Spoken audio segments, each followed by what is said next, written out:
kabanata sa Biblia, at nawa, Panginoon, kayo po ang maging tagapagpaliwanag, tagapangaral, tagapagturo. May your truth be our strength, our medicine, our hope, our guidance, and our everyday manual, so we can have a life that is meaningful according to your definition. Kayo po ang mangaral sa amin, Panginoon, turuan niyo po kami, at kami naman nais na tumanggap ng pagpapala niyo. Dala-dala namin ang mga pasalamat namin, ang aming mga awit at sayaw, ang aming mga kaloob sa inyo, Panginoon, dinadala namin sa iyong paanan, pusong humihingi ng laman. Spiritual na laman ang hinihingi namin, Panginoon, at nawa ito po ipagkaloob niyo. Quiet our hearts, protect us from all evil men and evil spirits, bless our loved ones who are not with us, and may your safety be upon this holy assembly. We ask you, Father, confident that you hear, in the name of your Son, our Lord and Savior, Jesus Christ. Attempts at finding the meaning of life. We're going to have a panoramic review of these two very important chapters in a very, very practical book in the Old Testament. Ecclesiastes 1:1. The words of the teacher, son of David, king in Jerusalem. So the book is known to have been written by Solomon. Kung hindi man lahat ay sinulat niya, mayroong part dito na kinolekta niya at isinama niya sa body of wisdom na ito na tinatawag na Ecclesiastes, which means the teacher. Verse 2, meaningless, meaningless, says the teacher. Utterly meaningless, everything is meaningless. A very misunderstood word in the Bible, this meaningless. What is the writer's theme? That nothing makes sense. It is what really might be used as equivalent of meaningless, or in other versions they say vanity, vanity. And later on we're going to deal more about what it means to have anything as meaningless. Verse 3, what does man gain from all his labor at which he toils under the sun? A very important question. Lahat ng tao may ginagawa. Merong magmamadali, merong mabagal, merong malaki ang ginagawa, merong maliit, pero lahat ng tao, meron siyang adhikain, meron siyang prinsipyo, meron siyang mga bagay that he dies and lives for. But the question here means to discover, to uncover the significance in what people do. Bakit mahalaga po na makita natin ang kahulugan ng ginagawa natin? Kasi kukunti ang oras natin sa mundo. Madami sa ating mga waking moments, inuubos natin sa ating ginagawa. Sulit ba ang pag-ubos natin ng panahon? Kung minsan kung bata ka, hindi mo pa iniisip na kukunti ang panahon because you think you have life ahead of you. Pero pagka tayo ay lumampas na sa katanghaliang tapat ng buhay, nagsisimula na nating ma-realize na maiksi ang buhay. Madaling mabawi ang buhay. Dapat ang pinag-uubusan ng panahon yung may katuturan at may halaga. Yung meaningful as against meaningless. Verses 4 to 7, Ecclesiastes chapter 1. Generations come and generations go, but the earth remains forever. The sun rises and the sun sets and hurries back to where it rises. The wind blows to the south and turns to the north, round and round it goes, ever returning on its course. All streams flow into the sea, yet the sea is never full. To the place the streams come from, there they return again. In a very poetic way, pinakita sa atin ng Solomon na ang lahat ng bagay nagre-recycle lang, paulit-ulit, pabalik-balik. That everything is cyclical. Na kaya mabuhay ka, kaya mamatay, huminga ka o hindi, ipanganak ka o hindi, sisikat ang araw, lulubog, ang hangin galing sa north, magpupunta sa south, magpapaikot-ikot, pabalik-balik lang. Pati yung tubig, magiging liquid, magiging vapor, pagkatapos magiging tubig uli, magiging liquid na naman. Walang natadagdag at walang nababawas sa mundo mula nang ito ay nilikha. People do not make a dent on life. People don't make a dent on the world. Kahit yung mga kuminsan napakaganda ng mga sibilisasyon, mga lungsod na ginawa, nakikita natin kinain uli ng gubat, bumalik uli ang dati. In fact, yung mga halaman, hayaan mo lang yan, huwag mong pigilin, tatakpan niya uli tayo lahat. Kita niyo yung mga tulay, mga bubong, tinutubuan ng halaman, pag di mo binubunot, mga alulod, babalik uli sa lahat. Kahit anong pagsisikap ang gawin mo, babalik at babalik ang lahat. Ecclesiastes 1:8, all things are wearisome, more than one can say. The eye never has enough of seeing, nor the ear its fill of hearing. Hindi naman doon nasasatisfy ang tao. Hindi nabubusog ang mata kahit kailan. Hindi nabubusog ang tainga. Lahat laging kulang, gusto pa, more, more, more. So ano po ang isa sa mga lesson dito na hinuha natin? That having more is not the answer. Coming from a king, the observation reveals that one may have all the resources but still not get satisfied. Sabi niya, the ear never has enough of hearing. Dumating na ba sa point na sobrang nadadinig yung musika na ayaw nyo nang makinig? Dumating ba sa point na sobrang maganda na ang nakita mo, ayaw mo nang tumingin sa maganda? Hindi, lalo ka pang tingin ng tingin at lalo ka nagagandahan, lalong kulang at kulang at kulang. Dumating ba ang point na sa dami ng nakain mong masarap, ayaw mo nang kumain? Hindi na uubos ang appetites. So sabi niya, samantalang ito ang pinagtatrabahuhan natin. Marami tayong nauubos sa panahon. Just to see, just to hear, just to taste, just to have. Verses 9 to 10. What has been will be again. What has been done will be done again. There is nothing new under the sun. Is there anything of which one can say, look, this is something new? It was here already, long ago. It was here before our time. So walang bago. Yung mga discoveries, kaya nga discovery yun, ibig sabihin, nandun lang yun, may takip, natanggal mo yung takip, nakita mo, na-discover mo. Pero nandun na. Even inventions, walang bago. Inventions are nothing but rearrangement of old rules and old formula. Nare-rearrange lang yan. Walang bago. Mula nung nilikha ng Diyos ang mundo. Isang major lesson there, brothers and sisters, don't waste your life trying to reinvent the wheel. Meron na eh.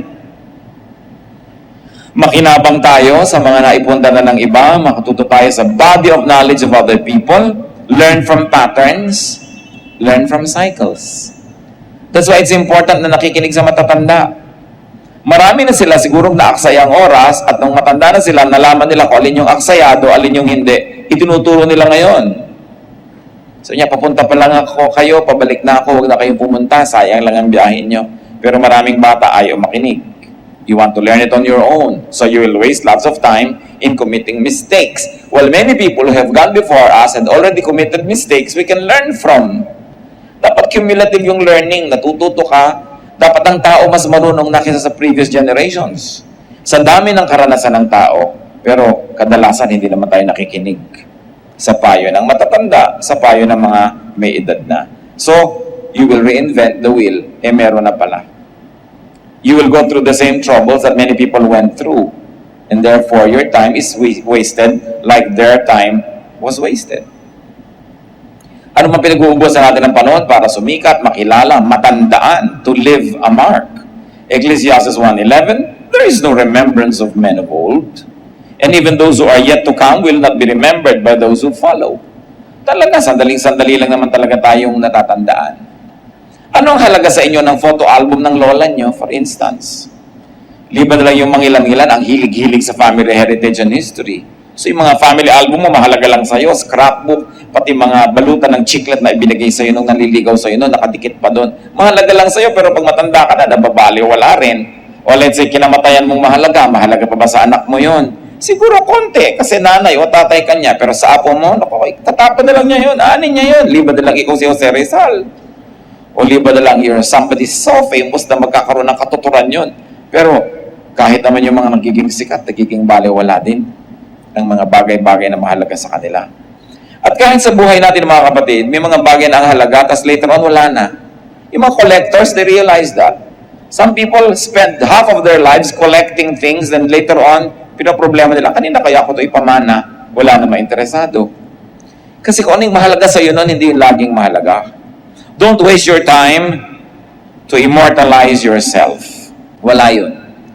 Kahit yung mga ating Cementerio del Norte, ang gaganda ng mga musilyo, ng mga pamilya, they think that they will be immortalized and remembered forever. Ngayon, tinitirahan na ng buhay yung mga libingan nila. So, yung mga iba, kinukuha na yung mga patay nila, nililipat sa iba dahil wala, nakakatakot na yung lugar na yan, hindi na siya in. Ganon din naman yung mga sphinxes at mga pyramids ng Egypt, that they thought they'd be there forever. Ang dami nila inilagay na wealth. Nung bumagsak ang imperyo nila, lagi tuloy hinuhukay yung mga libingan para makuha yung wealth. No, but this is forever. Pagka iniisip natin yung buhay natin, sayangin natin para lang magkamonumento ka, sumikat ka, maalala ka Sayang kasi baliwala rin. At ito yung mga pinag-uusapan ni Solomon. Yung mga meaningless things. Para yung buhay natin, maitalaga natin kung ano yung meaningful. Para kung tayo babawian na ng buhay, wala tayong pagsisihan na nasayang ang ating panahon. Ecclesiastes 1:12-14. I, the teacher, was king over Israel in Jerusalem. I devoted myself to study and to explore by wisdom all that is done under heaven. What a heavy burden God has laid on men. I have seen all things that are done under the sun. All of them are meaningless, a chasing after the wind. Sabi niya, ako, king, lahat ng gusto kong gawin, nagawa ko, na-afford ko, lahat ng gusto kong project, lahat ng gusto kong pag-aralan, napag-aralan ko, ang gusto kong i-research, na-research ko, ang dami kong ginawa. Sinuri ko lahat yung mga bagay na yan. You know why Solomon could do that? Because his reign was very peaceful. He inherited a very powerful, united, and peaceful kingdom. Yung ipinundar ng tatay niya na si David, whose life was spent mostly in war, magulo, siya ang nakinabang. Tahimik na tahimik ang buhay niya, marami siyang pwedeng pag-aralan. At hiningi niya sa Diyos, bigyan siya ng wisdom, binigyan siya. Ang yaman-yaman niya, ang mga tao nagpupunta sa kanya para makinig sa kanyang katuruan. Pag may nababalitaan siyang marunong, ipinasusundo niya, ano ba yung runong mo? Ikwento mo sa akin. Dami-dami niyang alam. Pero sabi niya, alam niyo, ang nalaman ko lang, wala naman talagang dapat malaman. Wala naman talagang ganong kahalaga para pag-ubusan mo ng panahon na alamin. Wisdom could not help much in understanding life. That understanding life is like controlling the wind. It is impossible. At ito yung buong konteksto ng meaningless at chasing after the wind. Ang hangin daw ba ay nahahabol? At kung sakali mong abutan, kaya mo ba itong ikulong sa iyong mga bisig? Kaya mo bang yakapin? Kaya mo bang ilagay sa kahon? Kaya mo bang ilagay sa bulsa ang hangin? Kaya mong talian? Hindi. So niya, yun ang paghahanap ng kahulugan ng buhay. Parang paghahanap at paghabol at pagkulong sa hangin. It is meaningless. Hindi ibig sabihin walang halaga, kundi walang katuturang gawin yan. Na sobra mong isipin ang lahat, sobra mong pakalimi-limiin, sobra mong bigyan ng logic, i-philosophize ang buhay, hindi mo kayang gawin yon. Walang nakakaunawa niyan. Sabi, tinangka ko yan, I had all the time, I had all the money, I had all the power. Ang sabi ko lang sa iyo, meaningless. Bakit daw? Ecclesiastes 1:15, what is twisted cannot be straightened. What is lacking cannot be counted. Kahit pagano ka karunong, sabi ganun, yung liko, hindi mo maituwid-tuwid. Kinyo, ang dami-dami mga doktor, marunong sila na masamang manigarilyo, pero naninigarilyo. Pero marunong, di ba? Maraming mga, alam nila yung theory, pero hindi naman nila magsunod-sunod. Alam nila. At dahil alam nila, lalo lang lumalala ang kanilang discontentment, dahil walang magawa yung alam nila. Halimbawa, ikaw'y doktor, alam na alam mo ang mga problema ng katawan ng tao, pero hindi mo pa rin maggamot. Sarili mong nanay, sarili mong anak, sarili mo rin. Namamatay ka sa sakit, sa kabila ng dami mo ring alam. So, ang ibig sabihin ba niyan, huwag na lang tayong mag-aral? Hindi naman yun ang tinutukoy ni Solomon. Hold on. But Solomon is really suggesting, accept the unchangeable. Kahit gaano mo kaalam ang tama at dapat, maraming dapat na hindi nangyayari. So kung mamamatay ka, magpapakamatay ka at papatay dahil sa mga dapat na mangyari, ay ganon, mauubos ang buhay mo. Maraming dapat na hindi talaga nangyayari. So sabi ganon, what is lacking cannot be counted. So go without the absent. Go without the lacking. Kahit kailan meron kang event, may absent. Pagka yung absent ang lagi mong iniisip, hindi mo mapapansin yung present. Lulungkot ka na naman. Sabi ganun, yung wala. Yung nandyan. What is Solomon trying to teach us? Huwag kang makipagtunggali sa takbo ng panahon. Wala siya, di wala. Pag nandyan, di nandyan. Pag nagawa mo na ang pwede magawin para nandyan siya, wala pa rin. Go on with life. Sabi niya, what is lacking cannot be counted. What is twisted cannot be straightened. Twisted here doesn't mean negatively, ha? And straightened doesn't mean positively. Ang ibig sabihin lang, may mga bagay na tinatanggap na lang. Maraming mga magulang nagtatakwil ng anak dahil hindi matanggap yung anak kung ano man yung anak niya. Maraming mga anak lumalaya sa magulang kasi hindi niya matanggap yung magulang niya. Pinipilit niya yung magulang niya maging kung ano ang konsepto niya, kung ano dapat ang magulang. May mga magulang naman, gusto ang anak dapat ganito, anak dapat ganito ka. Pero hindi ganon. Sabi ganon, twisted yan, hindi mo yan may tutuwid. Tanggapin mo siyang twisted. I don't mean moral and immoral. I mean, there are things you simply cannot change. At lang lalo kung yun ay nasa buhay pamilya, makakapagpalit ba tayo ng tatay at nanay? Makakapagpalit ba tayo ng kapareha sa buhay ng ganun-ganun lang? Makakapagpalit tayo ng anak, kapatid? Hindi. So tinatanggap ang mga bagay na hindi mabago ayon sa iyong panlasa. Para hindi lagi kayo nagtutunggali at hindi laging may struggle sa inyong buhay. Ecclesiastes 1:16-18, I thought to myself, look, I have grown and increased in wisdom more than anyone who has ruled over Jerusalem before me. I have experienced much of wisdom and knowledge. Then I applied myself to the understanding of wisdom and also of madness and folly. But I learned that this too is a chasing after the wind. For with much wisdom comes much sorrow. The more knowledge, the more grief. Sabi ko noon, wala namang naging mas marunong na hari dito kaysa sa akin. Talaga ako lang ang pinakamarunong. Nalaman ko ang hindi naabot ng iba. Nalaman ko ang pinangarap lamang na alamin ng iba. So, sinubukan ko mga karunungan, sinubukan ko rin ang makahangalan. Sabi niya gano'n, baka doon nandun ang kahulugan ng buhay. Sabi niya, pero alam niyo, yung paghanap ng kahulugan ng buhay na ito, para lang paghahabol sa hangin.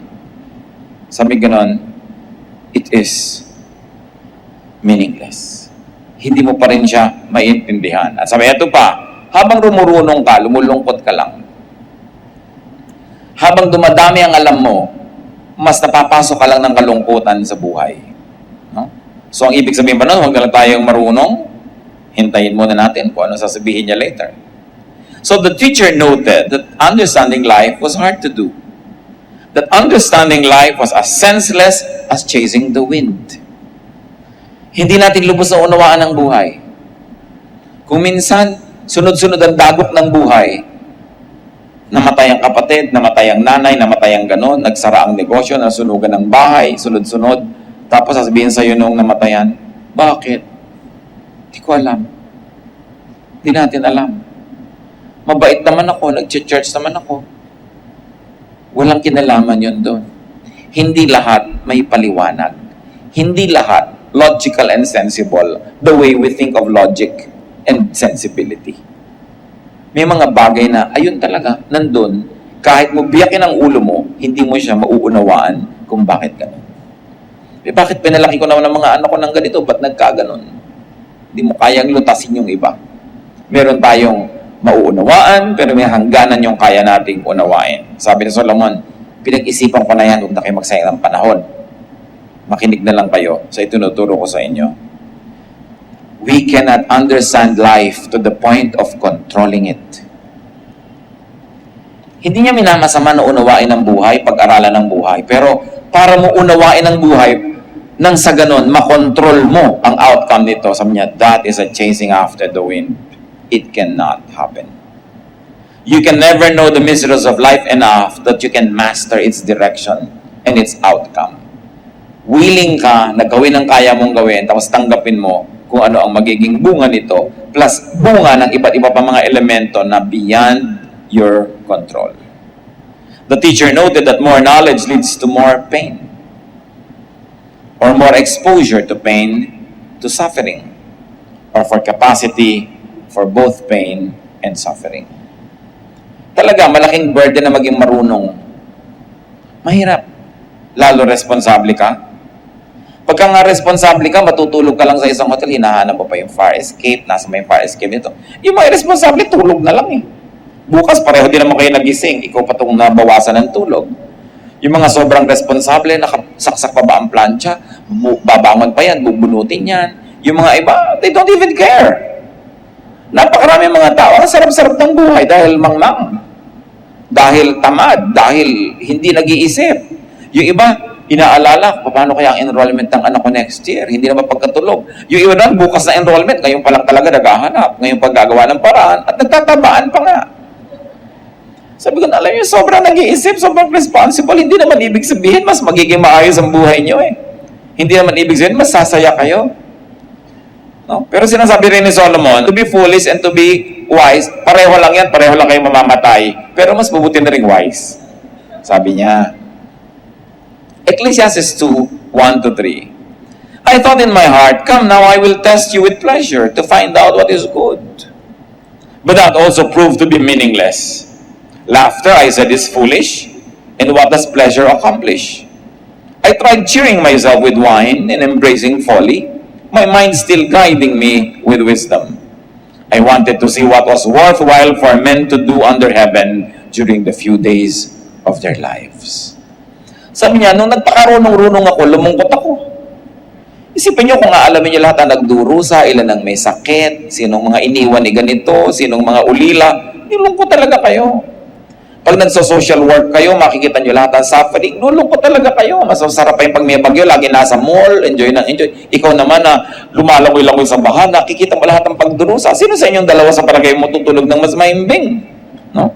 Sabi niya, pero mas mainam pa rin yung wise, mas mainam pa rin yung godly. Sabi ni Solomon, pero dahil lumulungkot ako at yung dumadaming nalalaman ko, sinubo ko naman, sabi gano'n, na magsaya, maglasing, magpakasarap sa buhay. Sabi gano'n, pero tatandaan nyo, may wisdom still guiding me. Hindi naman ako todong nagwala. Sabi niya gano'n.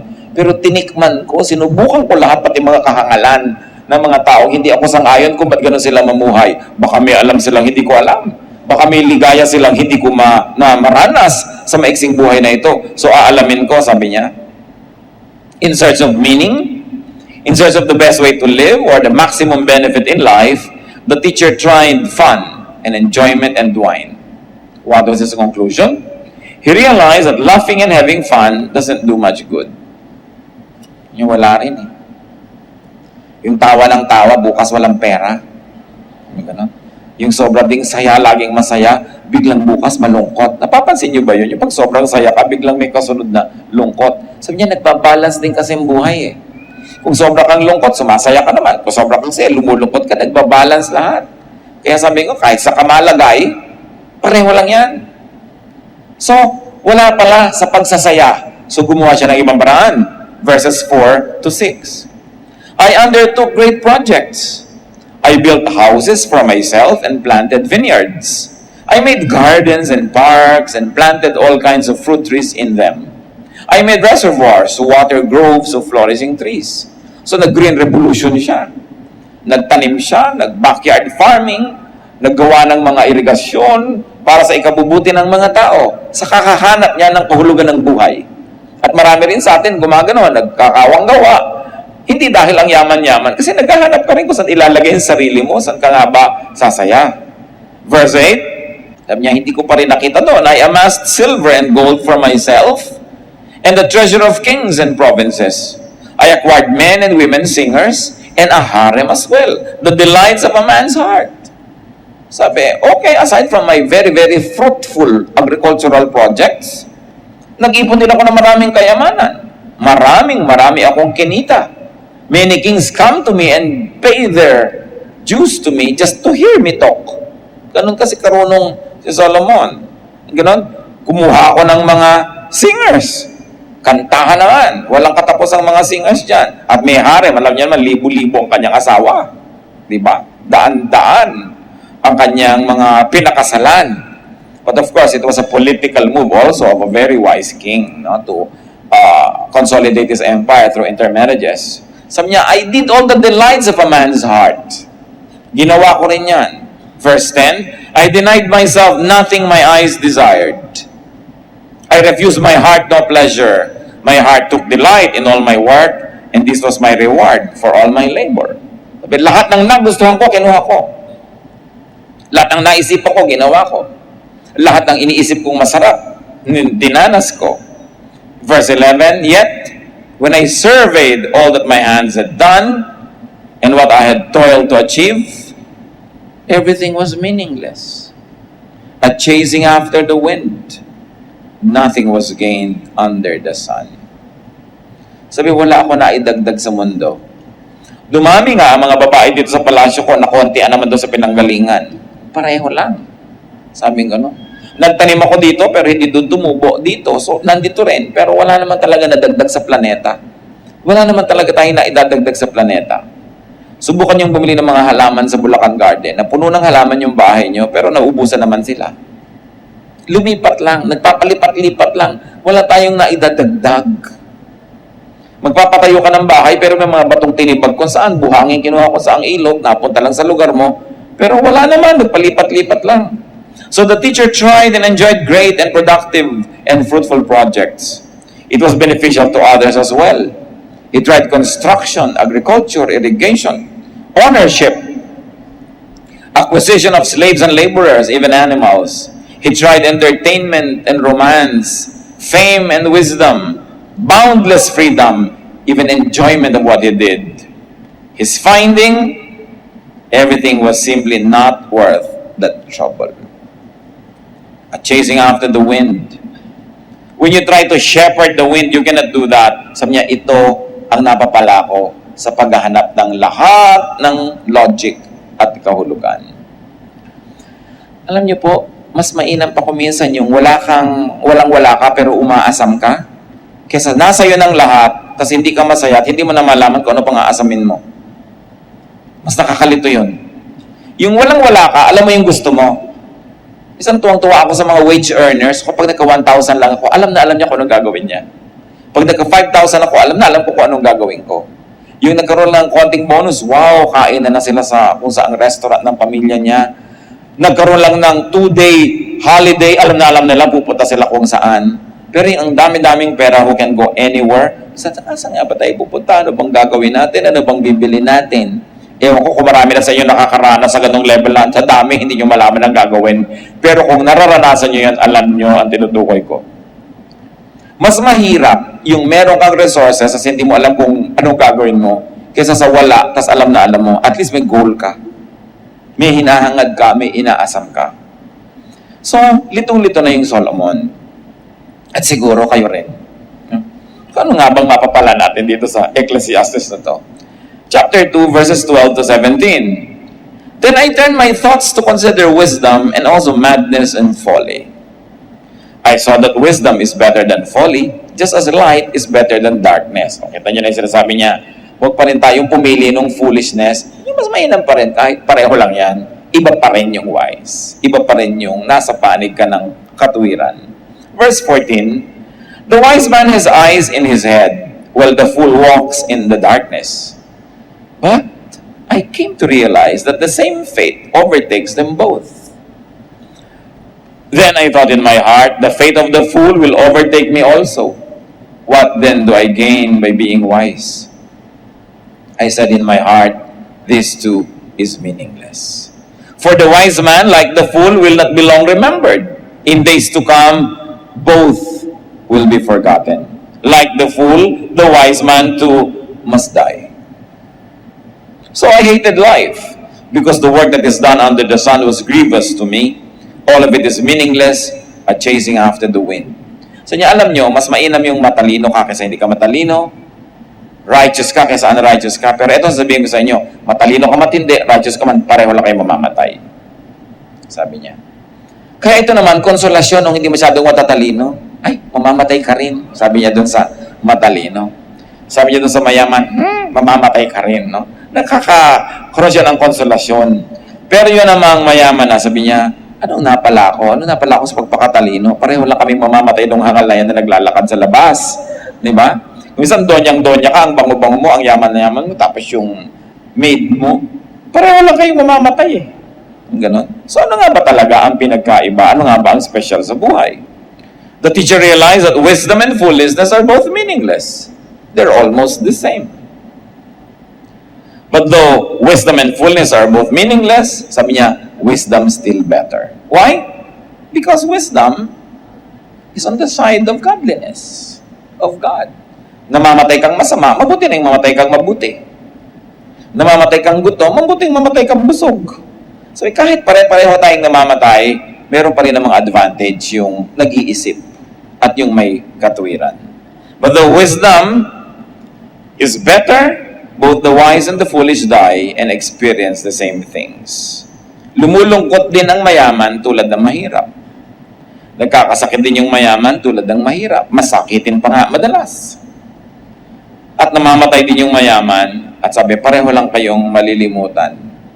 Nakita nyo, gaano ba karami natatandaan natin sa mga pharaoh? Gaano ba karami natatandaan natin dun sa mga hari at mga reyna na may mga magagandang puntod? Pareho lang. Nung mga natumbal na lang dyan sa gilid ng daan at tinubuan ng damo at nakalimutan na siya ng mundo.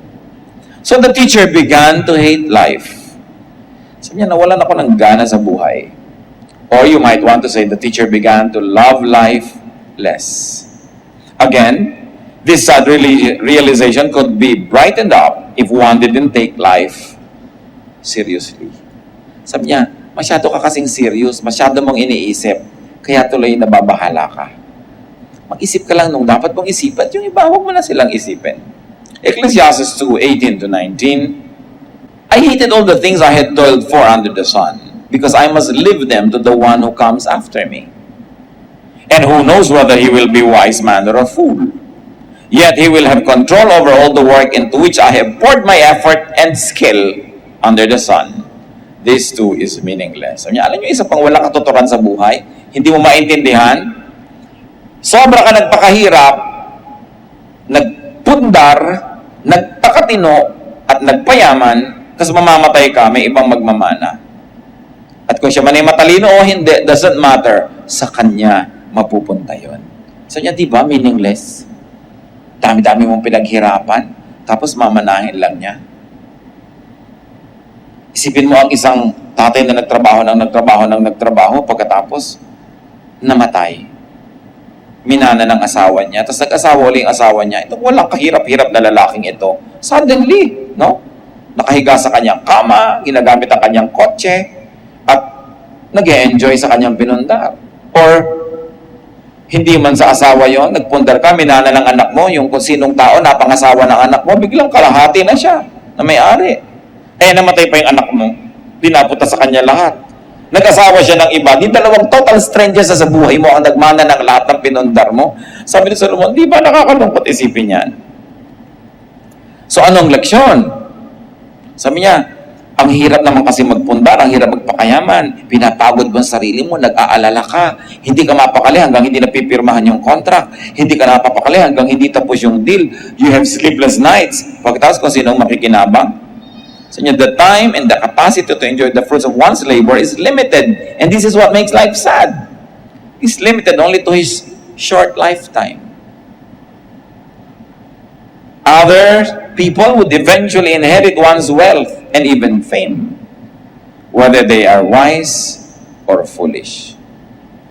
Verses 20-23, so my heart began to despair over all my toilsome labor under the sun. For a man may do his work with wisdom, knowledge, and skill, and then he must leave all he owns to someone who has not worked for it. This too is meaningless and a great misfortune. What does a man get for all the toil and anxious striving with which he labors under the sun? All his days his work is pain and grief. Even at night his mind does not rest. This too is meaningless. Kaya yung kasabihan na the first generation works hard to put it up, the second generation enjoys it, the third generation sells it. Sino ba nagbebenta ng mga bukid? Mga apo. Sino nagbebenta ng mga antik? Mga apo. Sino nagbebenta ng lahat ng mga naipundar? Mga apo. Kasi wala na silang affection masyado dun sa lolo at lola na nagpundar nun eh. No? Yung sabi ko nun, nagpakahirap-hirap ka, tapos ibebenta lang nila, papakinabangan ng iba. So the teacher's study and realization depressed him. Tinatanong niya, bakit nga ba kailangang iwan ko sa iba ang pinaghirapan ko? Mga mana. Siyempre, pag sinabing hard work, it includes actual labor and the anxiety that goes with it. Pagka nagtatrabaho ka, hindi lang pagod ang iyong katawan, pagod din ang isip mo, nag-aalala ka, marami kang iniisip, marami kang stress para maipasok mo ang kabuhayan. Tapos nagkaroon ka ng ulcer, nagkaroon ka ng mga sakit, kung ano-ano nangyari sa'yo. Tapos mamamatay ka ngayon, mamanahin ng iba. Kadalasan, lugi ang nagpundar. Lugi. Luging-lugi. Katulad ng naghirap halimbawa ang asawa sa Saudi Arabia, ibibili ang asawa ng mga kwintas at kung ano-ano mga ginto-ginto. No? Talagang Halos masubsob sa lupa sa dami ng suot na alahas. Kasi sabi daw, investment. Pero sa oras ng pangangailangan, hindi pa kalahati na ng halaga na mabebenta yun eh. Babarat-barating ka eh. No? Meron bang nakabenta ng alahas sa oras ng pangangailangan na tipak ang benta? Laging palugi. So lugi yung nagpundar. Parati. So sabi nito na naman si Solomon sa 24 to 26, a man can do nothing better than to eat and drink and find satisfaction in his work. Sabi niya, ayaw niyong malugi, etong gawin niyo. Araw-araw, you must enjoy some food and some drink, and whatever you do, find satisfaction in it. Kung nahihirapan kayo, huwag yan ang gawin nyo. Kasi ito, ang dami-dami kong kikitain. Pero naman naubos ang kalusugan mo, lumungkot ka, ipapamana mo lang sa iba. Find something else. Kahit konti lang yung income that you enjoy. Para hindi ka lugi. Merong napunta sa'yo. So niya, this too I see is from the hand of God. For without Him, who can eat or find enjoyment? To the man who pleases Him, God gives wisdom, knowledge, and happiness. But to the sinner, He gives a task of gathering and storing up wealth to hand it over to the one who pleases God. This too is meaningless. A chasing after the wind. Sabi, isa pa tong hiwaga, hindi mo maintindihan. Merong mga taong bigla-bigla na lang silang dinadapuan ng kayamanan at mga magagandang kapalaran. Meron namang hirap na hirap, pero wala pa rin mangyari sa buhay nila. Hindi ko man naghihirap kami ang mangyayari. Hindi ka naghihirap, walang mangyayari. So yung ganon, hindi mo maintindihan ang formula. Pero para na lang kayo wag malugi, huwag niyong kakalimutan to enjoy the little things in life. To eat, to drink, and to find satisfaction in your work. Mahirap gawin yan, lalo yung mga hirap na hirap magpundar, hindi na makakain halos yan, sumasala sa oras, hindi na makakalasap ng ginhawa. Nakikita nyo halimbawa, kahit yung mga first generation, mga traders yan sa Binondo, hirap na hirap talaga ang sisipag. Doon lang sila nakatira sa entresuelo, doon sa ibabaw lang ng tindahan nila. Doon na umiikot ang buong mundo nila. Pero after 20, 30 years, biglang lilipat sila sa Dasmariñas Village. No? Pagkatapos, sinong sobrang nag-enjoy no na? Mga anak, mga manugang, at mamaya mga apo na. Usually, yung first generation, konting-konti ang na-enjoy. So ito tinutukoy ni Solomon. Sabi ganoon, dapat kung nagtatrabaho ka, nagpupundar ka, huwag mo kakalimutan yung sarili mo, mag-enjoy ka rin. At symbol lang yung eat, drink, and find satisfaction. What Solomon is saying is, habang nag-iipon ka, dapat may ginagastos ka rin para mag-enjoy ka. Huwag kang ipon lang ng ipon, tapos iiwan mo sa iba. Ang sama tuloy ng loob mo, pag namamatay, nilalagot na yung leeg mo, ayaw ko pa mamatay. Kasi hindi mo pa na-enjoy. Sabi, kailangan mag-enjoy ka. Kahit na konti lang yung nasisave mo, malay mo kung gano'ng kahaba ang magiging buhay mo, sinave mo lahat. Kaya kung minsan nga, sa laki ng savings mo, kaya tinutulak ka na sa bangin ng mga tagapagmana, nang madali-dali ang pagmana nila. Sabi, don't forget yourself. Kung minsan isipin na iba, godly ba ang teaching na yan? Kasi laging gino-glorify ng religion, magdusa ka para sa iba, magdusa ka. That's why Solomon is there to give balance, sometimes to our very imbalanced sense of religiosity. Hindi ka nilikha ng Diyos para isakripisyo ka lang para sa iba. Bagamat, maraming magagandang sakripisyong nakakabuti sa iba, pero kailangan minamahal mo rin ang iyong sarili. Ano sabi ng Panginoong Jesus? Love others as you love yourself. Hindi naman sinabi niyang don't love yourself eh. So go on, love yourself, but don't forget to love others as you love yourself. Sige, mahalin mo todo ang sarili mo, mahalin mo din yung iba. Pero hindi sasabihin, huwag mong mamahalin ang sarili mo at iba na lang mahalin mo. Kahit kailan, walang ganun turo. Tinuturo lang yun minsan ng mga relihiyoso dahil sobrang nga natin ginaglamorize ang paghihirap eh. Sobrang natin pinupuri, nagdurusa. Pero walang ganun sa Bible. At pag nakinig tayo kay Solomon, sabi niya, enjoy every day. Consume what you produce, save a little for tomorrow. Sabi pa nga ni Jesus let tomorrow worry for itself. Sabi niya, let the day's own trouble be sufficient for the day. Tomorrow will take care of itself. Mas extreme pa nga si Jesus tungkol dyan Sabi niya, nandun pa rin ang Diyos bukas. Magtatrabaho ka ulit, magkakaroon ka na naman. Pero hindi naman masama mag-ipon ng konti, pero huwag yung wala ka nang na-enjoy ngayon, inipon mo na lang lahat. Because that is not the way to live. And since you can no longer enjoy the fruits of your work beyond earthly life, what should you do? Enjoy them now. At present, live in the present. Ang daming magulang ang pagdurusa, mapag-aral lang ang anak. No? Hindi na kumakain na masarap. Mga magulang sa probinsya, buong semestre, nagdidildil sa asin. Uuwi ang anak pag semestral break, kukunin lahat yung inipon nila. Tapos text and text. Gusto pa ang mga cellphone, mga mahal. Tapos gimmick ng gimmick ang pagdurusa ng mga magulang. Pwede mong gawin yan. Pero kung talagang sobrang hirap nyo, di mag-working student siya, bakit mong gagawin siyang prinsipe at prinsesa, tapos kayo, wala lang ginawa kundi tiisin ang buhay nyo. Diba? Na wala na kayo nakaing masarap, pagkatapos biglang nag-asawa, nalimutan ka na. Para wala kang regret sa buhay. Kasi pag inilagay mo lahat yung, ilalagay ko lahat sa kanya, total, mamahalin niya ako. Paano kung di ka minahal? Habang buhay ngayon, pagdurusa at pagsisisi ang laman ng puso mo, sama ng loob. Kaya sabi ko, meron ka, meron din ako. O meron ka, meron din ako. We've got to learn to love ourselves also. Why? Because life is a gift from God to be enjoyed. It is not a ministry to suffer from. While, yes, there are worthwhile ministers in life, but you were not created by God just for ministry. You were created by God because God loves you and God likes you to have fun, to enjoy life. At the same time, to do good. Balance. Hindi one way. Because you can never carry your treasures to the grave, enjoy the simple, affordable, and available pleasures of both consumption and production. And this is where Solomon is very profound. Iniisip ng marami ang enjoyment sa consumption lang. Di bali, magtrabaho tayo na magtrabaho, mahirapan tayo na mahirapan. Sa weekend naman, may day off tayo at mag-enjoy tayo. Hindi yan ang tinuturo ni Solomon. Ang tinuturo niya, paski yung Monday to Friday na nagtatrabaho ka, dapat enjoyin mo yan. Kasi, yung Monday to Friday last week, hindi na babalik ever. Kahit mag-enjoy ka sa Saturday and Sunday, yung Monday to Friday mo na hindi ka enjoy, nalugi ka na rin. Paano natin gagawin yon? Unang-una, sa abot ng ating makakaya, do work that you enjoy. And of course, if you are being paid to do something you enjoy, you're actually playing.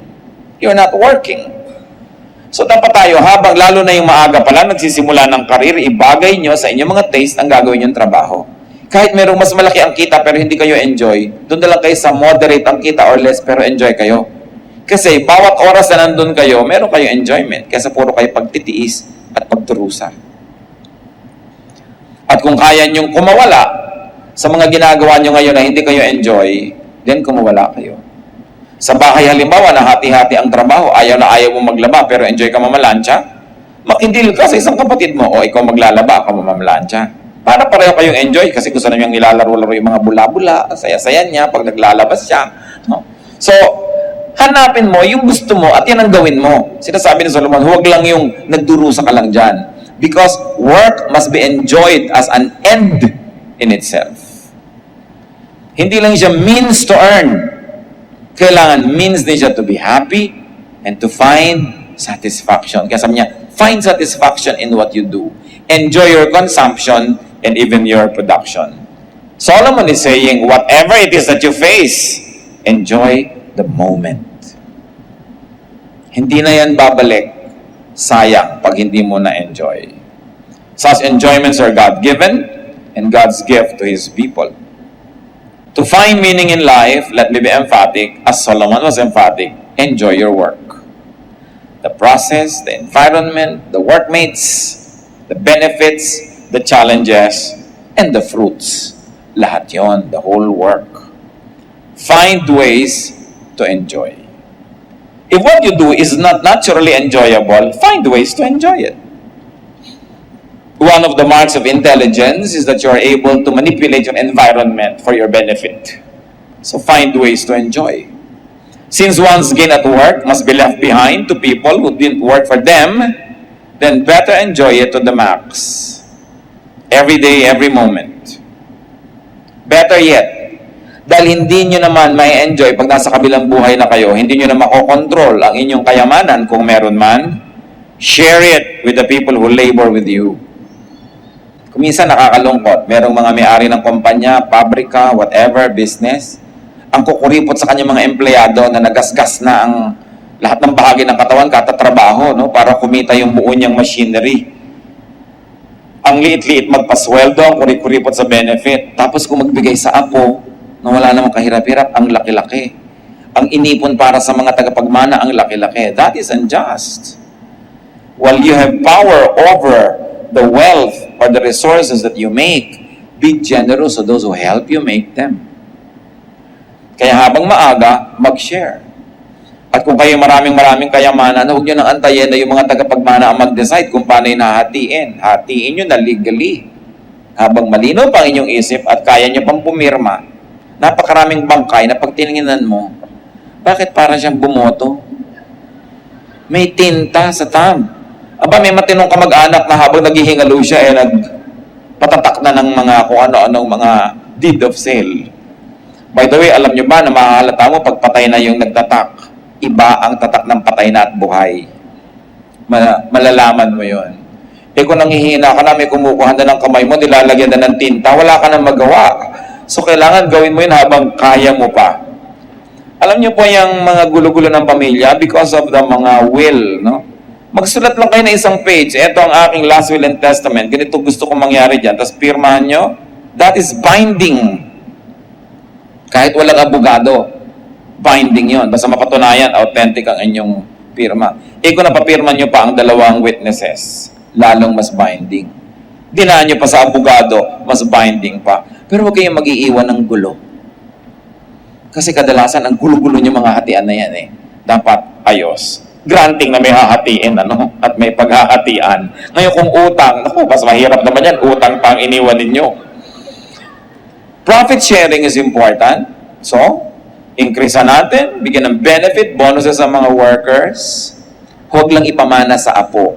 Bulag na pag-ibig dahil lang apo mo o anak mo, doon mo na ilalagay, hindi mo naman katulong sa paggawa ng kabuhayan na yon. Dapat mas bukas ang iyong puso doon sa mga katuwang mo, kahit pa nga mo sinuswentuhan ang mga yon.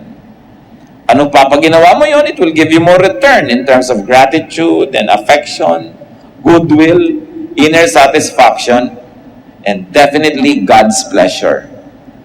Because God wants us to be good to our workers and to our laborers.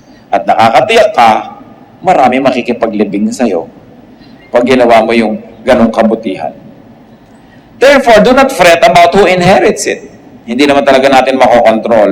Huwag nyo nalang sobrang damihan. Produce and enjoy in your time, then let go when it's time to go. Dahil nagawa mo na at ayos ang iyong sambahayan. Isa sigurong lesson dito mga kapatid, do not produce too much money. And let me emphasize this other half of my sentence, at the expense of your peace and enjoyment. Huwag kang sobrang mag-produce, ikaw na to yung nagkaulsar-ulsar, nagkagulo-gulo, nagkalubog-lubog, nahirapan. Make it easy on yourself. Make and get only what you need for a lifetime, for your time, or even for a day. And if things seem meaningless, find their meaning and give them meaning. Pag lagi mong hinahanap kung anong kahulugan ng buhay, hindi mo naman makita, di ikaw ang umimbento ng kahulugan. Ano ba ang kahulugan ng buhay na gusto mo? Ano ba ang magandang kahulugan ng buhay na hindi naman sasalungat sa nakasulat na salita ng Diyos? Di, imbentohin mo ang kahulugan mo. Ano ba ang kahulugan sa'yo? Masayang buhay sa'yo? May right ka na i-define yon para sa sarili mo. Don't let the standards set by others dictate on you kung ano ang mahalaga sa'yo.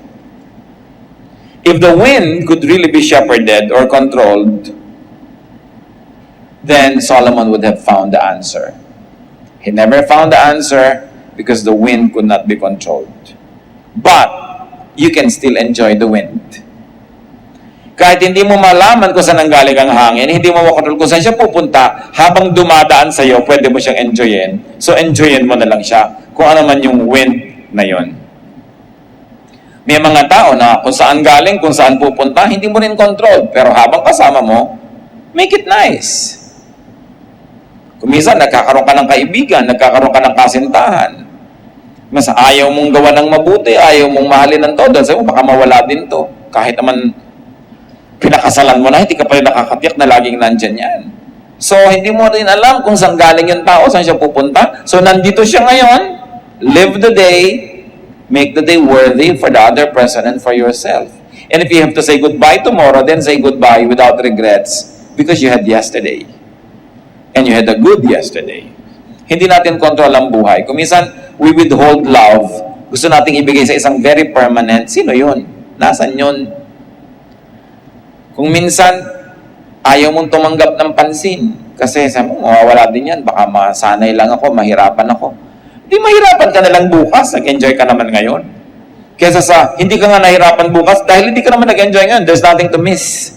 Many people miss out on what's meaningful and what's passionate in life because they're too afraid of losing them tomorrow. If you lost them tomorrow but you had them today, then it's worth it. Then you never had it at all. So, pagka tinignan natin si Solomon, very practical ang mga turo niya sa buhay. Hindi niya tayo ine-encumber ng maraming mga kung ano-anong doktrina. Hindi niya tayo ginuguluhan ng kung ano-anong mga divisive religious thought. Pero ang concern niya, that you have a grasp of what you want in life, do what you can to pursue it, do not work too hard, enjoy the day, enjoy the moment, and if you have to die, then die. Wala kang pinagsisihan dahil nabuhay ka. At tulad ng sinasabi niya, stop looking for specific things. Just enjoy whatever you find. Parang shopping, pag may hinahanap ka na ganitong damit, ganong size, ganong kulay, pagod ka na, nahalungkat mo na yung buong tindahan, wala ka makita. Ba't hindi ka na lang tumingin-tingin? Ang baka makita mo at magandahan ka, di yun ang bilin mo, di ka pa napagod. But when you always have a specification of what you want, most of the time, you will just be searching and you won't find it. So why don't you just open your eyes to things that are not nice, that you never even imagined to have existed,